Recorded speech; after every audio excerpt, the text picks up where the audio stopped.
Club హౌస్‌తో పాటు ఇంకా స్పోర్ట్స్‌కి, ఇంకా హాబీస్‌కి ఎలాంటి విజన్ ఉంది మీకు? నేను స్పోర్ట్స్ ఫ్యాన్ అవటం మూలంగా అన్ని బాల్ ఫీల్డ్స్ అన్ని కూడాను నేను క్రియేట్ చేస్తున్నాను దీంట్లో. హ్మ్. బీట్ బాస్కెట్ బాల్ కోర్ట్ కానివ్వండి, 2 షటిల్ కోర్ట్స్ కానివ్వండి, క్రికెట్ నెట్స్ కానివ్వండి, బీచ్ వాలీబాల్ కానివ్వండి, tennis courts cum pickle ball court. ఒక క్లబ్ హౌస్ ఇస్తున్నామండి. Almost 25,000 square feet club house ఒకటి. హ్మ్.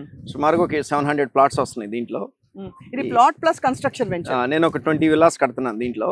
ఆ! జస్ట్ సో దట్ మెయింటెనెన్స్ బాగుంటుంది. అవును. సో నీట్ గా మెయింటెనెన్స్ ఉంటుంది. కొనుక్కున్న వాళ్ళకి కూడాను రేపు అప్రిసియేషన్ వస్తుంది. Correct. నేను విల్లాస్ కన్స్ట్రక్ట్ చేస్తే కనుక. అవును. అందుకని మెయిన్ గా ఒక 20 విల్లాస్ నేను నా ఓన్ మనీతో నేను ప్లాన్ చేస్తున్నాను. సో దట్ మిగతా ల్యాండ్ వాల్యూ కూడా అప్రిషియేట్ ల్యాండ్ వాల్యూ కొనుక్కున్న వాళ్ళకి అప్రిషియేట్ అవుతుంది. ఫెసిలిటీస్ ఉంటాయి. ప్లస్ కొనుక్కునే వాళ్ళకి ఏంటంటే అట్లీస్ట్ ఇవి మోడల్ హోమ్స్ లాగా ఉపయోగపడుతుంది. అది అంతే కదా. మోడల్ ఎట్లా ఉన్నది, అవును. ఈస్ట్ ఫేసింగ్ ఎట్లా వస్తుంది, వెస్ట్ ఫేసింగ్ ఎట్లా వస్తుంది, అవునవును. So అవన్నీ కూడాను వాళ్ళకి హెల్ప్ అవుతుంది అనమాట. అట్లా ఒక 20 విల్లాస్ నా ఓన్ మనీతో నేను కన్స్ట్రక్ట్ చేస్తున్నాను దీంట్లో. సో అయితే మీరు ముందు చూపుతో ఇప్పుడు కాదు ఒక 10 ఏళ్ల తర్వాత అయినా ఫ్యామిలీస్ ఉండిపోవడానికి, తర్వాత నెక్స్ట్ జనరేషన్ పిల్లలు ఉండిపోవడానికి కూడా ఇది ఒక కంఫర్టబుల్ టౌన్షిప్ అవ్వాలని డిసైడ్ చేసేసుకున్నారు. కరెక్ట్. అంటే మా బ్రాండ్ నేమ్ అండి. మా బ్రాండ్ నేమ్ అయితే ఎస్టాబ్లిష్ అవ్వాలా.